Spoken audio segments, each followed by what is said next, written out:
അങ്ങനെ മല പോലെ വന്നത് എലി പോലെ പോയി തിരുവനന്തപുരം കോർപ്പറേഷനിൽ ഭരണസമിതിക്കെതിരെ അവിശ്വാസ പ്രമേയം കൊണ്ടുവരാനാണ് UDF തീരുമാനിച്ചിരുന്നത്.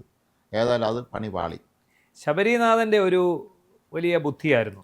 കോൺഗ്രസിൻ്റെ ഒരു മേൽനോട്ടത്തിൽ അവിശ്വാസം കൊണ്ടുവന്ന് ഈ തക്കം നോക്കി, കോൺഗ്രസിൻ്റെ തിങ്ക് ടാങ്ക് ആണ് പുള്ളി. അതെ, ഈ തക്കം നോക്കി, അതായത് സുഗതൻ എന്ന് പറയുന്ന വാഴോട്ടുകോണം വാർഡിലെ കൗൺസിലർ ജയിലിൽ കിടക്കുന്ന തക്കം നോക്കി നേരിയ ഭൂരിപക്ഷത്തിൽ ഭരിക്കുന്ന BJPയുടെ ആ ഒരു ഭരണസമിതിയെ വലിച്ച് താഴെ ഇടുക എന്നുള്ള ഒരു ലക്ഷ്യമായിരുന്നു. പക്ഷേ ഏറ്റില്ല. അത് കഴിഞ്ഞ ദിവസങ്ങളിലൊക്കെ പുറത്തു വന്നൊരു വാർത്ത അനുസരിച്ചാണെങ്കിൽ UDF LDF ഒരുമിച്ച് നിൽക്കുമെന്നൊക്കെയാണ് പറഞ്ഞത്. ചില ചർച്ചകളൊക്കെ നടത്താൻ പോകുന്നൊക്കെ പറയുന്നുണ്ട്. വലിയ രസമെന്ന് ആലോചിച്ചോണം. 20 സീറ്റ് മാത്രമാണ് കോൺഗ്രസിനുള്ളത്. അത്രേ ഉള്ളൂ. അതിലെ ഒരാൾ ഇവരുടെ കൂട്ടത്തിലുള്ള ആളല്ല, അയാൾ വേറെയാണ്. അയാൾ എന്ത് ചെയ്തു? അയാൾ പറഞ്ഞു അയാൾ കോൺഗ്രസ് നീക്കത്തിനൊപ്പം നിൽക്കില്ല. അയാൾ ഇന്നലെ പറഞ്ഞു. അതിന് പുറമെ അതിനു മുമ്പ് എന്താ, ഇവർ ആകെ 101 അംഗ കൗൺസിലാണ്. ഇതിൽ 50 പേരാണ് BJPക്കൊപ്പം ഉള്ളത്. ഒരു സ്വതന്ത്ര കൗൺസിലർ രാധാകൃഷ്ണനെ കൂട്ടിയാണ് അവർ ഭരിക്കുന്നത്. ബാക്കി 49-ൽ 19 എണ്ണമാണ് ഫലത്തിൽ കോൺഗ്രസിലുള്ള. ഒരെണ്ണം കോൺഗ്രസ് വിമതനായിട്ട്, അങ്ങനെ നമ്മൾ 20 എന്ന് പറയുന്നത്. പിന്നെ 29 പേര് LDFനും ഉണ്ട്. അപ്പോൾ ഈ അവിശ്വാസ പ്രമേയം കൊണ്ടുവന്ന് ഇവരെ താഴെ ഇറക്കണമെങ്കിൽ 34 അംഗങ്ങളുടെ പിന്തുണ വേണം. ഈ അവിശ്വാസ പ്രമേയത്തിന് നോട്ടീസ് കൊടുക്കണം. 19 പേരാണ് ഫലത്തിൽ കോൺഗ്രസിനുള്ളത്. അപ്പോൾ കോൺഗ്രസ് കൊടുക്കാൻ തീരുമാനിച്ചപ്പോഴത്തേക്ക് നമ്മുടെ ശിവൻകുട്ടി അപ്പൂപ്പൻ അദ്ദേഹം എന്തോ ചെയ്തു, അദ്ദേഹം അങ്ങ് പിന്തുണ പ്രഖ്യാപിച്ചു. അദ്ദേഹം ആരാന്ന് ചോദിച്ചാൽ ആരുമല്ല, പാർട്ടിയുടെ ആരാന്ന് ചോദിച്ചാൽ ആരുമല്ല, ഇവിടെ LDF അങ്ങ് കൊടുക്കുമെന്ന് പറഞ്ഞു, അല്ലെ CPM അങ്ങ് കൊടുക്കുമെന്ന് പറഞ്ഞു. അപ്പോഴത്തേക്ക് എന്ത് പറ്റി?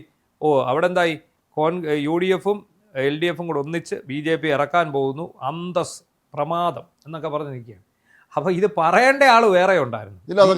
ജില്ലാ സെക്രട്ടറി VS ജോയി MLA, വർക്കലയിൽ നിന്ന് ജോയി MLA എന്ത് പറഞ്ഞു? ഇവിടെ ആരും കൊടുക്കാൻ പോകുന്നില്ല, തൽക്കാലം ഞങ്ങൾ അതിനെക്കുറിച്ച് ചിന്തിച്ചിട്ടില്ല. ഈ ശിവൻകുട്ടി അപ്പൂപ്പൻ ഇതിനകത്ത് സെക്രട്ടറി ആയെന്നുള്ളൊരു തോന്നലാണ്. ശിവൻകുട്ടി അപ്പൂപ്പൻ സെക്രട്ടറി ആവാൻ ശ്രമിച്ചിരുന്നല്ലോ, നടന്നില്ല. അദ്ദേഹം സർവ്വശക്തി ഉപയോഗിച്ച് പോരാടിയിരിക്കുന്ന കാരണം ഇപ്പോൾ ഒരു സാധനം ഇല്ലാത്ത അവസ്ഥയിലായി പോയി. MLA മന്ത്രിയും ജില്ലാ സെക്രട്ടറി ഒന്നും അല്ലല്ലോ. അപ്പോൾ അത് മന്ത്രിയൊപ്പന ഒരു വിഷമം ഉണ്ടാക്കുന്ന കാര്യം തന്നെയാണ്, സ്ഥാനമാനങ്ങൾ ഇല്ലാതിരിക്കുക. എന്തായാലും അദ്ദേഹം വ്യക്തമായിട്ട് പറഞ്ഞു, ജോയി വ്യക്തമായിട്ട് പറഞ്ഞു, ഞങ്ങൾ ഈ പരിപാടിക്ക് കോൺഗ്രസിൻ്റെ കൂടെ കൈ കൊടുക്കാൻ ഞങ്ങളില്ല. കോൺഗ്രസിൻ്റെ കൂടെ എങ്ങനെ അവർക്ക് കൈ കൊടുക്കാൻ സാധിക്കും? ഒരു ഭരണത്തിൽ തോറ്റ് പ്രതിപക്ഷത്ത് നിന്ന് ഡെയിലി പണി മേടിച്ച് കെട്ടിക്കൊണ്ടിരിക്കുകയാണ്. കൈ കൊടുക്കാം, ഇവിടുന്ന് ഒരു കളിക്കോള കഴിഞ്ഞ് അപ്പുറത്തോട്ട് കയറി കൈ കൊടുക്കാൻ പറ്റില്ല. അതോടുകൂടി കോൺഗ്രസിൻ്റെ അടപടലം ആ ഒരു പദ്ധതി പൊളിഞ്ഞിരിക്കുന്നു. ഇത് സംബന്ധിച്ച് ചെറിയൊരു ആശങ്ക BJPക്ക് ഉണ്ടായിരുന്നു. ആശങ്കയൊക്കെ മാറി, അവർ ഹാപ്പിയായി. കഴിഞ്ഞ ദിവസം VV രാജേഷ് മേയർ പറയുകയും ചെയ്തിട്ടുണ്ടായിരുന്നല്ലോ, ഈ ഒരു 6 മാസം കൂടുമ്പോൾ അവിശ്വാസ പ്രമേയ നോട്ടീസ് കൊടുക്കുമെന്ന് അറിഞ്ഞുകൊണ്ടാണ് ഞങ്ങളിവിടെ ഭരിക്കാൻ കയറിയിട്ടുള്ളത്. CPMനെ സംബന്ധിച്ച് ഒരു പ്രത്യേകിച്ച് മന്ത്രി അപ്പൂപ്പനെ ഏറ്റവും പേടിക്കേണ്ട കാര്യമുണ്ട്. ജോയിയെ പോലെ അല്ല, മന്ത്രി അപ്പൂപ്പൻ്റെ ശൃംഖലകളാണ് ഇവിടെ. ഈ മന്ത്രി അപ്പൻ പണ്ട് തിരുവനന്തപുരം മേയർ ആയിരുന്ന ആളാണ്. അപ്പോൾ ഇത് അങ്ങോട്ട് അന്വേഷിക്കാൻ നടക്കുകയാണെങ്കിൽ, പണ്ട് ഇവർ ഭരിച്ചിരുന്ന കാലത്ത് ക്രമക്കേട് അന്വേഷിക്കാൻ ഇറങ്ങുകയാണെങ്കിൽ ആന്തം കാണൂല എന്നുള്ളത് അപ്പൂപ്പനടക്കം പണിയാവും. അപ്പോൾ മാത്രമല്ല, ഇതിനകത്ത് നമ്മൾ നേരത്തെ സൂചിപ്പിച്ചിട്ടുണ്ട്, ED റെയ്ഡും തുടർന്നുള്ള സംഘർഷവും, ഇതിലെല്ലാം ഉപരി പിണറായി വിജയനും EDയുടെ മുമ്പിലേക്ക് പോകാനായിട്ട് റെഡിയായിട്ട് നിൽക്കുന്ന ഒരു സന്ദർഭമാണ്. ഈ സന്ദർഭത്തിൽ BJPയെ കൂടുതൽ പിണക്കരുത് എന്നൊരു ചിന്ത CPMൻ്റെ ഭാഗത്ത് ഉണ്ടായിട്ടുണ്ട് എന്ന് വേണം. അങ്ങനെ തന്നെയാണ് അത് തന്നെയാണ് സംഭവിച്ചത്. കോൺഗ്രസ്സുകാരെ പോലെ അല്ലല്ലോ, CPM നഷ്ടപ്പെടാൻ ഒരുപാടുണ്ട്. അപ്പോൾ അതുകൊണ്ട് കോൺഗ്രസ്സുകാർക്ക് എന്തായാലും 19 പേരെ വെച്ചിട്ട് ഒന്നും ചെയ്യാൻ പറ്റൂലെന്നറിയാം. ശബരി പിന്നെ മനക്കോട്ട കെട്ടി അദ്ദേഹം അങ്ങ് ഇറങ്ങി. ഇപ്പോൾ അദ്ദേഹം MLA അല്ല, ഒരു നേരത്തെ MLA ആയിരുന്നിപ്പോൾ കൗൺസിലർ ആയിരിക്കുന്ന അപൂർവം പേരൊരാളാണ് ശബരിനാഥ്. അപ്പോൾ അതുകൊണ്ട് ഈ ശിവൻകുട്ടിയുടെ ഈ ഉത്കണ്ഠ ഇതാണ്, പണ്ട് തൻ്റെ ഭരണകാലത്ത് കിടന്ന അഴിമതിയൊക്കെ ഇവന്മാർ പൊക്കിയെടുക്കുമ്പോൾ. മാത്രമല്ല, കഴിഞ്ഞ ഭരണസമിതിയിൽ ഇരുന്ന ശിങ്കിടികൾ മുഴുവൻ മേയർ ഉൾപ്പെടെ എല്ലാവരും മന്ത്രി അപ്പൂപ്പൻ്റെ ആളായിരുന്നല്ലോ. അതെ, അപ്പോൾ അതൊരു വലിയ പ്രശ്നമാണ്. മാത്രമല്ല, ഈ ഏതോ സിനിമയിൽ വെട്ടിച്ചിറ ഡയമണ്ട് എന്ന കഥാപാത്രമുണ്ടല്ലോ, ജഗതിയുടെ ചന്തയിൽ മറ്റേ കത്തയും കൊണ്ടുവന്ന് പിടിക്കുന്നത്. അതെ, അതുപോലെ കുറേ വെട്ടിച്ചിറ ഡയമന്മാർ ഈ പാളയം മാർക്കറ്റിലും ചാലയിലും കൊണ്ടായിരുന്നു. സീറ്റുകാർ വന്ന് പൈസ ഇടാൻ പാവപ്പെട്ട പെണ്ണുങ്ങളെ എല്ലാം കച്ചവടത്തായിരിക്കുന്ന പാവ സ്ത്രീകളെ പൈസ പിരിക്കും, ഗുണ്ടാപ്പിരിവാടത്ത് തരുന്ന കക്ഷികളൊക്കെ എല്ലാത്തിനും അടിച്ചോടിച്ചു. പിന്നെ പലവിധ അഴിമതികൾ, മേയറൂട്ടിയുടെ കാലത്തെ അഴിമതികൾ പുറത്തേക്ക് വരുന്നു. ഇവർ നിർമ്മിച്ച ഫ്ലാറ്റ് സമുച്ചയം എല്ലാം കൂടെ തകർന്നു വീഴാൻ പോകുന്നു. അതിനെക്കുറിച്ച് അന്വേഷണം പ്രഖ്യാപിക്കുന്നു. അപ്പോൾ ഇവനെ വളരാൻ അനുവദിച്ചുകൂടാ എന്ന് ബാലങ്കേ നായർ സ്റ്റൈലിൽ ഇവരെ തീരുമാനിച്ചു. അഴിമതി നടത്തിയത് LDF ആണെങ്കിലും നോവുന്നത് മുഴുവൻ കോൺഗ്രസിനാണ്. അപ്പോൾ ആ സമയമാണ് സുവർണാവസരം കൈവന്നത്. സുഗതൻ ജയിലിലായി. ജയിലിലായി. പിന്നെ അതിനിടയ്ക്ക് വന്ന സുഗതൻ്റെ രാജി ആവശ്യപ്പെട്ട ഒരു സമരം നടക്കുന്നതിനിടയ്ക്കാണ് കഴിഞ്ഞ ദിവസം അടിയും പിടിയൊക്കെ നടന്നത്. അപ്പോൾ ഇന്ന് അത് കൂടാതെ ഇപ്പോൾ ഈ കഴിഞ്ഞ ദിവസത്തെ ഈ സത്യപ്രതിജ്ഞാ ലംഘനത്തിൻ്റെ പേരിൽ 20 കൗൺസിലർമാർ വീണ്ടും സത്യപ്രതിജ്ഞ ചെയ്യേണ്ടി വരും എന്നൊരു ഉത്തരവ് വന്നതോടെ അവിടെയും സുഗതന് പറ്റിയിട്ടില്ല. 4 ആഴ്ചയാണ് സമയം, അതായത് ഒരു മാസത്തെ സമയമാണ് കൊടുത്തത്. പക്ഷേ അതിനകത്ത് 19 പേരും അന്ന് തന്നെ ഓടിച്ചിട്ട് സത്യപ്രതിജ്ഞ ചെയ്തു. ഇനി അത് ക്രമരഹിതമായിരുന്നു എന്ന് പറഞ്ഞു വന്നത് എന്ന് പറഞ്ഞാലും അത് വീണ്ടും ഒന്നുകൂടെ സത്യപ്രതിജ്ഞ ചെയ്യല്ലാതെ അവരെ അയോഗ്യത കൽപ്പിക്കാൻ ഒരിക്കലും പറ്റില്ല. മാത്രമല്ല വിവരാശ അതിന് നിലപാട് വ്യക്തമാക്കി. സർക്കാരിനെ അറിയിക്കേണ്ട കളക്ടറെ എല്ലാവരും അറിയിച്ചിട്ട് തന്നെയാണ് സത്യപ്രതിജ്ഞ ചെയ്തത്. അവരുടെ അനുമതി വാങ്ങിച്ചിട്ട് തന്നെയാണ് ചെയ്തത്. അപ്പം 1-2 സുവർണാവസരങ്ങളാണ് ശബരിയുടെ കണ്ണിലുടക്കിയത്. ഒന്ന്, ഈ പറയുന്ന വാഴോട്ടുകോണത്തെ കൗൺസിലർ ജയിലിൽ കിടക്കുന്നത്. 2, ഇവരുടെ സത്യപ്രതിജ്ഞയിലെ വിവാദം. ഇതൊക്കെ വെച്ചുകൊണ്ട് ഞങ്ങൾ ഇങ്ങനൊരു പരിപാടിയും കൊണ്ട് രംഗത്തിറങ്ങിയാൽ ഞങ്ങൾക്ക് വലിയ പിന്തുണ ഉണ്ടാവും എന്നാണ് ഇവർ കരുതിയത്. ഒന്നും സംഭവിച്ചിട്ടില്ല. അപ്പോൾ ആ കരുതലിനാണ് ഇപ്പോൾ വലിയ ഒരു അടി സംഭവിച്ചിരിക്കുന്നത്. ഇത്രയും സീറ്റെങ്കിലും തിരുവനന്തപുരം കോർപ്പറേഷനിൽ UDF കിട്ടിയത് കഴിഞ്ഞ കൗൺസിലിൽ മേയർ കൂട്ടി സംഘം നടത്തിയ കൊള്ളയുടെ ഫലമായിട്ടാണ്. അതല്ല കോൺഗ്രസ്സുകാരോട് ഇറങ്ങി പ്രവർത്തിച്ചിട്ടൊന്നുമല്ല. കേരളത്തിൽ ഭരണ UDF കിട്ടിയതുപോലെ തന്നെയാണ് ഇവിടെ കോർപ്പറേഷനിൽ സംഭവിച്ചിട്ടുള്ളത്. അത്രയേ ഉള്ളൂ. പക്ഷേ അത് ഫലപ്രദമായി ഉപയോഗിക്കാൻ BJP കഴിഞ്ഞു, കോൺഗ്രസ്സുകാർക്ക് അവിടെയും കഴിഞ്ഞില്ല.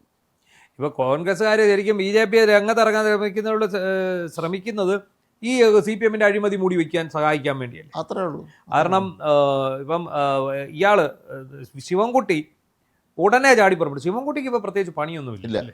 ഇല്ല, പ്രത്യേകിച്ച് പണി. രാവിലെ രാവിലെ ഇറങ്ങും. മാത്രമല്ല സമര തീച്ചുളയിലേക്ക് എടുത്തിയാടാനും പറ്റുന്നില്ല. ED സമരത്തിൻ്റെ പേര് പിടി പോകുമെന്ന് പേടിച്ചിരിക്കുകയാണ്. ഈ നേതാക്കന്മാരും പ്രതിപട്ടികയുണ്ടല്ലോ, ഇല്ലേ? ഉണ്ടെന്നോ? അതെ ഉണ്ട്. ഇവരെ എല്ലാം ഒരു സൈഡിൽ നിന്ന് തൂത്ത് പെറുക്കി വരുന്ന കൂട്ടത്തിൽ ഇവരും പോകേണ്ടി വരുമോ? ഈ വയസ്സാം കാലത്തൊക്കെ ജയിലിൽ പോയി കിടക്കുന്ന എത്ര സുഖമുള്ള ഏർപ്പാട്. മാത്രമല്ല പണ്ടത്തെ ഇഷ്ടിയും കോടാലിയും നിർത്തുകൊണ്ട് വരാനും പറ്റില്ല. അതിന്റെ കേസ് വേറെയും കൂടെ കാണും. ശിവൻകുട്ടിയുടെ ശുഷ്കാന്തി എല്ലാം മുരടിച്ചു. ഇവർ ഓരോന്നും ചെയ്യുമ്പോഴും പിണറായിയുടെയും മോളുടെയും പേരിൽ കുരുക്ക് വീണ്ടും മുറുകും. അത് പിണറായിനെ സമ്മതിക്കില്ല ഇത് ഈ പ്രത്യേകം കാണിക്കാൻ. എന്നെ കൊലക്ക് കൊടുത്തിട്ടാണോ അതിയൊക്കെ നേതാവ് കളിക്കണമെന്ന് പുള്ളി സ്വാഭാവികം ചോദിക്കും. പ്രകോപനത്തിന് ഇവർ തയ്യാറാവില്ല. ഇല്ല. അപ്പോൾ ED എന്തായാലും നോക്കി വെച്ചിരിക്കുകയാണ്. ED വിടുന്നില്ല. ED ആ മോളെ പുറകെ അപ്പനെ പൊക്കാൻ പോകുന്നുണ്ട്. അതിൻ്റെ കൂട്ടത്തിൽ തന്നെ ഈ പറഞ്ഞ കേസുകളിലെല്ലാം അവർ കക്ഷി ചേരാൻ പോകുന്നുണ്ട്. മാത്രമല്ല തിരുവനന്തപുരം കോർപ്പറേഷൻ രാജേഷും കൂടെയുള്ളവരും ഭംഗിയായി മുന്നോട്ട് കൊണ്ടുപോകുന്നുണ്ട്. അവർ ഒരുപാട് കാര്യങ്ങൾ ചെയ്യുന്നുണ്ട്. അവർ വളരെ വികസന പ്രവർത്തനം ചെയ്യുന്നുണ്ട്. ഒപ്പം ഇവർ മറ്റേ കക്ഷികൾ നടത്തി കള്ളത്തനം കണ്ടുപിടിക്കുന്നത്. അതാണ് അവർക്ക് പ്രശ്നം. ഒരു കാരണവശാലും ഈ രാജേഷിനെ ഇങ്ങനെ വളരെ അനുവദിക്കരുത്. നേരത്തെ പിശാൻ പറഞ്ഞതല്ല, പക്ഷേ സിനിമയിലൊക്കെ പറയുന്ന പോലത്തെ ഒരു ഡയലോഗാണ് അവിടെ ഉള്ളത്. വളർന്നാൽ അപകടമാണെന്ന് അവർക്ക് മനസ്സിലായി. പക്ഷേ അവർ നിസ്സഹായരാണല്ലോ. CPM, കോൺഗ്രസ് നിസ്സഹായരാണ്. ഇത്തരം തിരുവനന്തപുരം കോർപ്പറേഷൻ്റെ കാര്യം വരുമ്പോൾ ഇത്രയും വാർഡുകളിൽ അവർക്ക് വീണ്ടും തിരിച്ചടി നേരിട്ടില്ല. അവിടെയെല്ലാം BJP ആണ് നേടിയത്. അതെ, അല്പം കൂടെ BJP ശ്രദ്ധിച്ചിരുന്നെങ്കിൽ അവർക്ക് ഇതിനേക്കാളും ഭൂരിപക്ഷം കിട്ടുമായിരുന്നു. പിന്നെ പോരായെങ്കിൽ നിയമം പിടിച്ചെടുക്കുകയും ചെയ്തു. എന്തായാലും സ്വതന്ത്രനായി വന്ന് BJP പിന്തുണച്ച M രാധാകൃഷ്ണൻ താൻ പിന്മാറില്ല എന്ന് പറഞ്ഞിട്ടുണ്ട്. അതുപോലെ കോൺഗ്രസിന്റെ പിന്നെ വിമതനായിട്ട് ജയിച്ച സുധീഷും അയാളും കോൺഗ്രസിന്റെ നിലപാടിനൊപ്പം ഇല്ലായിരുന്നു. അപ്പൊ ഇത്രയൊക്കെ ആയെങ്കിലും ബാക്കി LDF-ലെ 29 പേരുള്ള സ്ഥിതിക്ക് ഞങ്ങൾക്ക് കുഴപ്പമൊന്നുമില്ലല്ലോ. അവിടുന്ന് കുറച്ചുപേരെ കടമെടുത്തുകൊണ്ട് അവിശ്വാസ നോട്ടീസ് കൊടുക്കുകയും ഇവരെ ഇറക്കിയ പിന്നീട് ഈ സുധീഷിനെയൊക്കെ വരുതിക്ക് കൊണ്ടുവരും. അത് മാത്രമല്ല അവിശ്വാസം കൊടുത്ത് ഒന്ന് വരട്ടാമെന്നുള്ളൊരു നീക്കമായിരുന്നു. മാത്രമല്ല ഇവർ ഒന്നും ഓർക്കേണ്ടത് ഇപ്പുറത്ത് BJP ആണെന്നുള്ള കാര്യം എപ്പോഴും ഓർക്കണം. സർവ്വശക്തിയുള്ളവർക്ക് കേന്ദ്രത്തിൽ ഭരണമുണ്ട്, സാമ്പത്തിക ശക്തിയുണ്ട്, സകല ശക്തി അവരുടെ ഇരിപ്പുണ്ട്. അതുകൊണ്ട് പെട്ടെന്നൊന്നും അങ്ങനെ ഈ രാജേഷിനെ ഇറക്കിവിടാൻ പറ്റില്ല എന്നുള്ള കാര്യം CPM-ന് മനസ്സിലായെങ്കിലും കോൺഗ്രസ്സുകാർക്ക് ഇന്നും മനസ്സിലായിട്ടില്ല എന്നുള്ളതാണ് ഇതിൻ്റെ രസകരമായ. കോൺഗ്രസും CPM-ഉം കൊടികുത്തി വാഴുന്ന ഒരു സംസ്ഥാനത്തിൻ്റെ തലസ്ഥാനത്തെ കോർപ്പറേഷൻ പിടിച്ചെടുക്കുക എന്ന് പറഞ്ഞാൽ ചില്ലറ പരിപാടിയല്ല. അത് തന്നെ ഒരു നേട്ടമാണ്. ഇപ്പോൾ കേരളത്തിൽ BJP ഭരണമില്ല, പക്ഷേ കേരളത്തിൻ്റെ തലസ്ഥാനത്തെ കോർപ്പറേഷൻ ഭരിക്കുന്നവരാ അത് BJP. ഇന്ത്യൻ പ്രസിഡന്റും പ്രധാനമന്ത്രിയും വരുമ്പോൾ സ്വീകരിക്കാൻ എത്തുന്നത് BJP-യുടെ മേയറാണ്. അപ്പോൾ എന്തായാലും ആ ശബരിനാഥൻ കൊണ്ടുവന്ന ആ ഒരു ഐഡിയ സൂപ്പറായിട്ട് അങ്ങ് ചീറ്റി എന്നുള്ള സന്തോഷ വാർത്തയാണ് ഇന്ന് പുറത്തു വന്നിരിക്കുന്നത്. എന്തായാലും മന്ത്രി ഞെട്ടിക്കാണ്. ഇപ്പം എനിക്ക് പാർട്ടിയിൽ ഒരു വിലയില്ലേ എന്ന് പുള്ളി മിക്കവാറും ചോദിക്കും.